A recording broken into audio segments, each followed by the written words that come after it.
నిరసన తెలియజేస్తూ రాష్ట్ర వ్యాప్తంగా వైఎస్ఆర్ కాంగ్రెస్ పార్టీ శ్రేణులని అదుపులోకి తీసుకోవడం.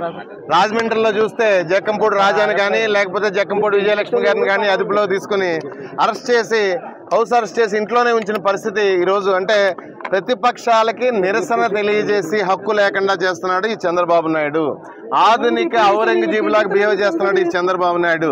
ఈ రాష్ట్రానికి సంపద సృష్టిస్తాను అని చెప్పేసి రాష్ట్ర ప్రజలను మభ్యపెట్టి అధికారంలోకి వచ్చిన తర్వాత ఈ రాష్ట్ర ప్రజలకి జగన్మోహన్ రెడ్డి గారు సృష్టించిన సంపదని తన తాబేదారులకు దోచుకునే పరిస్థితుల్లో చంద్రబాబు నాయుడు ఉన్నాడు. కానీ లేకపోతే ఈ రాష్ట్రంలో పేదల పక్షాన, మధ్య తరగతి పక్షాన, లేకపోతే ఈ రాష్ట్రంలో విద్యార్థుల పక్షాన ఆలోచించే పరిస్థితుల్లో చంద్రబాబు నాయుడు లేడు.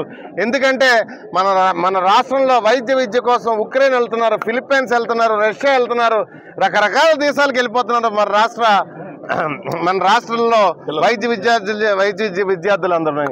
అదంతా గమనించి ఈ రాష్ట్రంలో వైద్యం విద్య అందుబాటులోకి తీసుకురావాలని చెప్పేసి జగన్మోహన్ రెడ్డి గారు, ముఖ్యంగా హాస్పిటల్స్ అందరూ కూడా ఆసుపత్రి గురించి ఎవరు గమనించట్లేదు.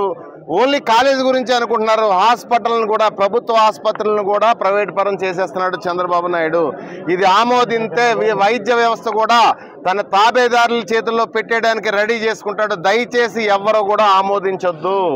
ఈ రాష్ట్ర ప్రజలందరినీ రిక్వెస్ట్ చేస్తున్నాం మేము.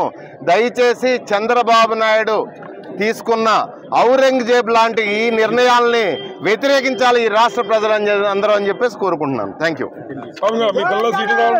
తెలుగులో ఫాస్టెస్ట్ న్యూస్ ఇప్పుడు కొత్త అవతారంలో 5 సెకండ్లోనే పూర్తి వార్తా సమాచారం మీ చేతిలో.